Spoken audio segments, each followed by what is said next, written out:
Hello mga friendship! Welcome back to my YouTube channel. So for today's vlog, anong gagawin natin? So for today's vlog, mag-unboxing tayo. As you can see, bagong-bago yan, hindi tayo nabubuksan. Okay, so mag-unboxing tayo ng bago kong binili. Don't worry, hindi to sa Temu. Ibang unboxing naman to, not about Temu. So let's go, let's unbox it, and let's see what I've got.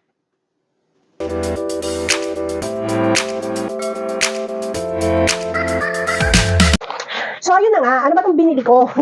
So, while I'm opening it, there's a story behind this item. Okay? So, I'll open it while I'm telling you a story. So, this one, actually, matagal ko na siyang gustong bilhin. It's been months that I've been thinking to buy this item. This product, should I say. But, I've been putting it off. Ayan, may thank you card ako sa kanya. And ditong receipt. Okay. I've been putting it off for quite some time now, and then I decided to get it. Bumili na talaga ako. Kasi sabi ko, ano ka ba, bilhin mo na, tagal mo na itong gusto bilhin. So this is like, ano ba itong binili ko? This is a lip tint from Rosemar. So Rosemar product.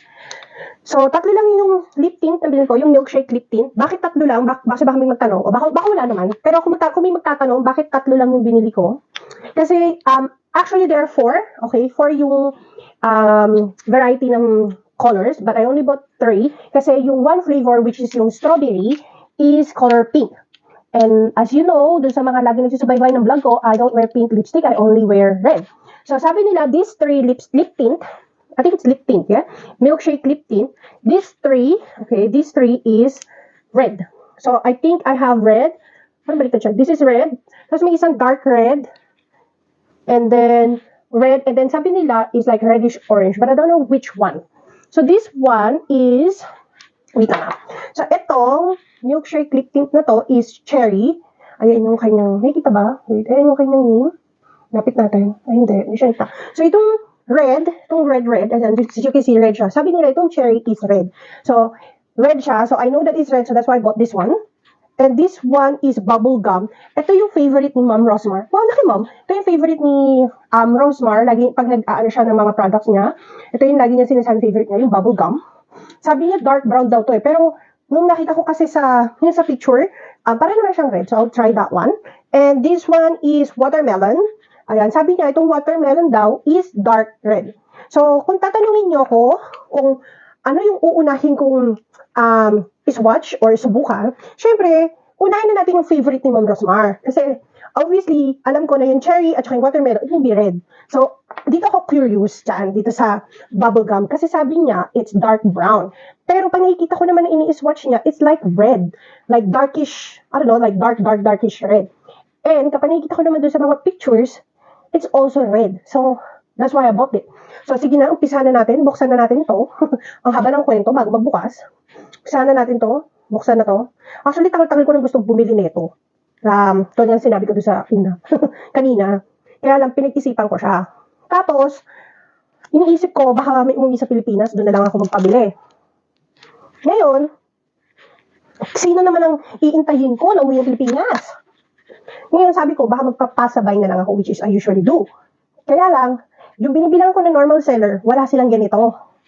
And then, I asked someone to buy it for me, pero parang 2 months nata, o 1 month, di pa rin siya nagre-reply or something. So, I don't know. Oh my God, ang bango. Ang bango niya. Smells like talagang bubble gum. So, let's see. Ito yan na. Shake muna natin. Shake. So, swatch ko muna siya dito. Oh, diba? Para talaga siyang red-orange. Mukha siyang red-orange. Hindi siya mukhang brown. Red-orange. Ay, ganun bango. Oh, bango niya. Smells like bubble gum. Anyway, so ayan. Merong maingay dito. Nandito yung anak kong isa. Diba, say hi? Hi. Oh, diba? Hi. Gusto mo magpakita? Ayaw na niya magpakita. Ayan. So, parang siyang red-brown or red-orange. What do you think of the color? Looks good. No, but like, what do you think of the color? Like, is it red or red-brown or brown? Looks just red. Do you think I will like it? Yeah. Let's see. Okay, so wala na naman tayong, mirror as normal. Obviously, wala naman. So, ito na. Nalagay na natin. Wait lang. Oh, talaga niya. Alright, You have so, to put it on. Stop smelling it. oh, diba? May commercial pa to. Okay, lalagay ko na. Oh my God. Ang ganda! Konti lang yun, pero wala pa. Parang wala siya sa harap. Kahit tinanong ko na yung, parang in-smudge ko na siya. So, gawin natin. Ganyan. Oh my God. Konti pa lang to, ha? My God. God. Ano ba gagawin? I like it. Oh, He likes it. bakla pa. Kahit lipstick. Oh my God. Kaya na, milkshake in the color bubble gum. May bubble gum talaga siya, mga In the ma'am. color bubblegum, or do you mean in the scent of bubblegum? Scent, color, flavor. Okay. Ano naman? Di ba meron akong... Tapos parang may cooling effect siya. Ang ganda. Buti na lang talaga pinili ko na to. Ang tagal ko ito pinag-isipan, mga madam, mga moms. Oh my God. Kung nagtatanong kayo, bakit ako nagdadagdag? Kasi, ayan, tinigilan ko na. Pero grabe ang ganda ng red niya. Sabi ko na, hindi siya brown eh. Hindi siya brown, mga moms. Pack na pack, bagay na bagay sa akin forma today. Pero, I love this one. I love it. Huy, huwag mo gamitin yan. I'm smelling it. Ito, ano ko talaga malag. May karingkig na gaya ng ina. Oh, wow. Oh, ang ganda. I love it. It's not brown. It's like reddish, orangey. Parang siyang red, orange, or ano. Yellow. Pero hindi siya, ewan ko kasi tuloy, alam mo tuloy ngayon, I'm curious kapag ginamit ko tong watermelon at saka cherry. Like, kung anong klaseng red siya, oh my goodness. Isa pa lang to, mga madami, isa pa lang. I love it. Thumbs up, mom. My thumbs up. Ayan na, yan yung bubble gum. And this is the, pag nilagay mo siya sa labi mo, may budol effect. May budol effect si milkshake lip tint. All I can say to this one, all I can say with this one is, I love it. I love it. I love it. I love it. I love it. So it's a 10 star. Na actually, 10 out of 10 siya sa akin. Kasi bihira talaga ako makakita ng lip tint na maganda. Kasi sometimes most na nakikita ko lip tint is hindi ko nagugustuhan. But this one is like, thumbs up, thumbs up, thumbs up. So, I'm so excited to swatch these two kasi kung ito pa lang yung favorite ni Ma'am Rosemary na bubble gum, sobrang napasaya na ako, napangiti na ako, and naging ganito ako. What more pa ito? Kasi ito daw yung red eh. Ito daw yung red. So, I'll come back for these two. Syempre, hindi ko siya swatch. I'll leave it like this for the whole day. And then, I'll give you feedback before I start these two reviews. Alright? I'll see you later. Bye! One eternity later. Hello mga friendship! Welcome back sa aking second attempt sa paggawa ng video ito! So bakit? Bakit siya naging second attempt? Kasi, as you can see, sa video ito, may syungak-syungak na babae na nagbi-video, hindi naman nakabukas ang kanyang microphone. May microphone nga siya pero hindi naman naka-turn on. So, ulitin na lang po natin! So for today's video, itatry ko ito. Na-try ko na milkshake watermelon. So as you can see, bukas na siya. Ayan. Kasi na-try ko na siya. At doon nga sa sinabi ko, na-videohan ko na siya before. Kaya lang, may syungak-syungak. Sino kaya yun? Na hindi pala naka-on yung, yung microphone ko. Tapos, video ko ng video. I don't know kung ano nangyari, kasi hindi ko pala siya na-turn on. Anyway, ayan, itatry ulit natin siya. And hopefully, mabigay ko yung expression na nabigay ko dun sa video yun, ma-remake ko siya. Parang ganun. So, ito yung milkshake watermelon. So, ito yung sinasabi nila na parang dark red, but I don't think it's dark red kasi as I said, na-try ko na siya before, na-swatch ko na siya. So, sa swatch kong yun, patagal ko yung isa kong is more on brownish siya. So, pag swatch ko to, ayan, shake lang natin ha, ayan. So, for me, hindi siya red kasi sabi ito daw yung dark red, ayan. But for me, this is not a dark red. So, yung bubblegum na na-try ko before, it was a red-orange. Ito is, I don't think this is dark red. Parang feeling ko this is like a brownish color. So, ito yung sinasabi nila na brown. Kasi kahit in-swatch ko siya, hindi siya nagre-red. Okay? So, yun yung aking first impression sa milkshake na ito. So, ito yung watermelon. Actually, maraming nagkakagusto dito kasi maganda daw yung pigmented niya dito sa lips at saka yung color niya. Siguro dahil nga sa iba, nagre-red siya. But I think it depends daw, okay? Hindi ko sure. Depends daw yon sa iyong pH level. So, itry ko na siya sa labi ko. Let's go and try. Pero as I said, na-try ko na siya before. But, let's try it again. Ayan. So, I'm not sure kung sinasabi nila kayang parang dark red kasi ganyan. But for me, hindi siya dark red. For me, it's more on brown color. Okay, so ayan. At saka, I'm not sure kung baka pag nag-dark, yung nag-dry, ayan. So, ito kasi, obviously, wet pa siya. So, kahit wet siya, I don't think it's red. I think it's more on dark brown or brown. And kinayang lang kasi I like it. I like the milkshake milkshake by Rosmar. Pero I'm disappointed on this one. I don't like it. Talaga nilagay. I just don't like the color. Kasi I thought it was like red.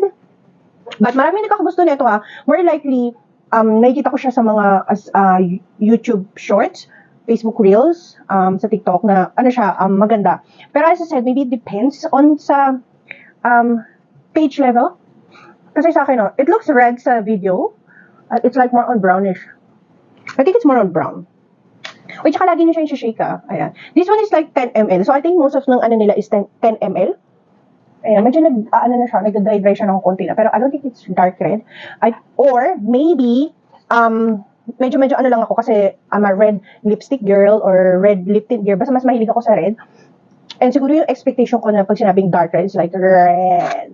Like bloody red. But this one is, for me, it's not. But as I said, it's depende siguro nga daw sa pH level. Kasi yun yung lagi ko naririnig. Yun yung parati ko naririnig kapag may mga nag-vlog about lipstick, lip tint, lip therapy, mga ganon. Lagi nilang sinasabi na it depends daw sa yung pH level, yung pagkakaroon ng color. Okay? So, I'm sorry but I don't like this one. I don't think it's my color. As you can see sa video, it feels like it's color brown sa akin. It's like color brown, so it's like a nude color. O dark nude, parang ganun saan. So hindi siya nag-aano sa color ko, sa skin tone, should I say? Skin tone. Maybe sa iba, it looks good, but not for me. And hindi ko sinasabing hindi siya maganda It's like, it's not good for me, yung color niya. Hindi siya bagay sa akin, okay? Baka mamaya may mag-react, mali na naman yung sinabi ko. In my opinion, this color, hindi siya bagay for me. So, kasi nga siguro dahil mahilig ako sa red lipstick. So, parang pag meron akong nabibili na feeling ko red, pero pag in-apply ko sa akin, hindi siya red, parang feeling ko hindi siya bagay. Okay? So, pero sayang siya for me, pero pwede ko siyang gamitin pang araw-araw. Kasi nga, sayang naman kung ano gagawin ko dito, di ba? Syempre gagamitin ko pa rin to. Pero hindi siya gagawin pag magbabasa ko. Pero this one, it's so good. Sabihin ko lang sa inyo yes, I don't like the color of it, pero yung pagka-pigmented niya, yung amoy niya, may amoy siya Kumbaga maano yung color niya. Pero feeling ko, mas mabango yung bubblegum. Mas maganda yung amoy ng bubblegum dito. Okay? Yung amoy niya, mas gusto ko yung bubblegum flavor. Yung pagka-pigmented niya, yung pagka-ano niya sa lips mo, yung parang therapy. Ay, meron na rin ako sa dila. It's really good. Nandun pa rin siya. But unfortunately, I don't like the color. But that's fine. Kasi maybe for others, itong kulay na to is good for them. So, yun lang yung masasabi ko dito. So, but I am so excited sa cherry, and I can't find it at the moment. I can't find my lip tint na cherry. I don't know where I put it. So, hahanapin ko siya later. But yeah, this one, I'm so sorry, Miss Rosemar. I don't like the color of this or the shade of this in my lips. So, but I really love your bubblegum. As you said, it's your favorite shade. I love it as well. So, hopefully, yung cherry mo na, yun talaga yung red. So, hopefully, I am so excited na itry siya kasi I am hoping, ilang beses ko ba sinabing, I'm hoping, na bumagay siya sa akin, na magugustuhan ko siya. Kasi yun yung sinasabi nyo na red. So, hope, finger na talagang red siya, and I will love the color. So, yun lang. Thank you. Bye! One eternity later. Hello mga friendship! Welcome back! So, for today's vlog, ay parang inulit. So, obviously, for today, ito na, gagamitin na natin yung last one na milkshake lip tint ni Rosemar. Ayan, shake ko na rin. So, milkshake siya on the cherry flavor or cherry na kulay. Ayan. So, as you can see, hindi ko pa rin yan binubuksan. Ayan, buksan na natin. Huwag na natin patagalin. And, of course, sabi nila, ito daw yung kanilang red lip tint. Super excited ako dito kasi, syempre, ito talaga yung favorite ko, red. At kahit favorite ko siya, hinuli ko siya. Diba? Taray lang hinuli. Diba dapat itingin una? Kasi ayoko masyado mag-expect, actually. Ayan na sinishake ko. Bakit ko sinishake? Kasi minsan, yung iba mga residue niya nandito sa baba. So, shake lang. Ayan. Open ko na. Parang walang amoy. O baka hindi ko lang siya naamoy kasi hindi pa siya iniswatch. So, swatch na natin. Red nga siya. Ayan na. Ito parang nag-dry. Ayan, red. O, kitang-kita. Pulang-pula. Mukhang maganda to. Pulang-pula. Palaban. Laban lang yun. Ganun. Ayan. So, red daw talaga siya. So, minsan kasi, mga friendship, hindi naman sa kahit na red siya sa, sa swatch ko. So, di ba, minsan pa nag-swatch ako, red siya. Pero pag niligay ko na siya sa labi ko, which is wala naman talaga, ayan, walang-wala. Minsan kasi, pag niligay ko siya sa labi ko, hindi siya nagre-red. So, I think yung pH level ko daw yung may problem. Pero hindi ko sure kung totoo yun, ha. But anyway, so nakita nyo, red siya. Hindi siya ganung red na red sa tingin ko, pero red siya, ha, red. Hindi siya yung masasabi kong gusto kong red, okay? Pero, let's see. As I suspect, hindi siya ganung red na red. Kasi talaga guys, sana talaga akong na red eh. Pero, good na to for me. I think I will buy more of this. Kasi, so ngayon kasi, hindi ako masyado nagli-lipstick at the moment. Hindi ako masyado nagli-lipstick. Kasi mas gusto ko yung parang on the go lang. On the go na lip gloss or something. Kaya lang, sobrang hirap makahanap ng on the go na pwede mo, na iba sa papahid mo lang, gano'n. Kasi for me, pag nagano ko ng lipstick, kailangan nakikita ko. Kasi kailangan yung tip dito ko is pantay. Or else, parang pakiramdam ko, ito, para sa akin, ito, opinion ko po ha, is pag hindi siya hindi siya maayos, parang feeling ko, may mali, parang gano'n. So ito, kasi gaganyan nga lang yan, tapos ganyan, tap. Okay na. Okay na siya. Hindi ko na kailangan malaman kung okay dito. Pero minsan ginaganon ko siya ha, yung sa tip. Kasi tip tint lang siya, lip tint. So, anytime, for sure, mabubula rin to. Oh my God, gusto ko siya. Ulit. Ayan, sobrang nag-red naman siya. Hindi siya ganun ka-dark, pero, I love this. Mas gusto ko to kasi sa bubblegum, kasi nakita ko na nag-red talaga siya. Ewan ko lang kung ano mangyayari kapag nag-dry siya. Kasi yung bubblegum, nung nag-dry siya, medyo talagang parang naging red-orangey siya sa akin. But this one, talaga may kita ko red. Kaya lang kasi di ba basa pa? Kaya daw, sabi nila di ba transfer proof daw to. Tignan nga natin. Kailangan ko bang intayin na mag-dry siya bago ko mag-ano? O pwede na. Tignan nga natin. May residue. Pero kasi hindi ko sure kasi baka kasi kaya nila sinasabing transfer proof. It's because na-dry na sa lips mo yung lip tint, okay? So I think this one, medyo tuloy-tuloy na siya. Try ulit natin. Siyempre meron. Ayan o. So, I don't know kung paano nila nasasabing transfer proof. Kasi, sa akin may residue, May residue. So, dahil ba ginanon-ganon ko siya. Pero di ba dapat kung transfer proof, kahit na ismatch ko siyang ganyan. Dapat, kumbaga, wala siyang, transfer. So, meron talaga siya sa akin. Ewan ko lang Pero this, lip tint, okay siya sa akin. Gusto ko siya. And it's so red. Hindi siya red na red yung talagang gusto kong red. Pero, yung pagka-red niya is one of the colors that I like. So, mukhang mapapalaban to. Mapapalaban yarn. So, mukhang magiging okay to sa akin. I think, magiging favorite ko siya sa mga live kong gagamitin. Ayan. Try pa natin, dagdagan. Sana maging red na red to, no? I love this one. Thank you, Miss Rosmar. Thank you sa Oy, pero hindi to hindi to libre. Binili ko to. Nagpapasalamat ako kay Miss Rosmar kasi at least meron ako mabibili ngayon na lip tint. Madaling i-apply. Pigmented. Masarap sa labi. Hindi siya kasi di ba may iba na parang may effect na yung effect niya is called cooling effect. Pero may iba kasi na ang effect is pag pinahid mo tapos nagtagal parang makate or something. So this one is a very good lip tint. So, thank you so much, Miss Rosmar Buchanan. Baka naman mapansin mo ang aking YouTube vlog. At baka naman, mabiyayaan mo ako ng pangkabuhayan showcase. Pero bali mo, mapansin mo ko dahil pinopromote ko yung milkshake lip tint. Pero alam ko, magaling ka na sa marketing mo. Parang sobra yung pag-market mo ng mga product mo. Kaya siguro nakakabot siya hanggang dito. Namiski ako, hello, nandito ako sa Australia. I want to buy your product. So, anyway, this is a very thumbs up. It's 10 out of 10 or 1 million out of 10, 1 billion, 1 trillion out of 10. Highly recommended, pero syempre depende sa color mo. Pero this one is, I love kasi it's red. So, this is my first favorite. Second, yung bubble gum. Yung watermelon and strawberry, medyo the same siya. Okay, hindi ko po na-try yung strawberry kasi pink po siya. Hindi ko po magugustuhan ng pink. Hindi siya bagay sa akin, so I didn't buy the strawberry one. But this one is so in love kasi red. Pwede na siya sa akin from everyday on the go.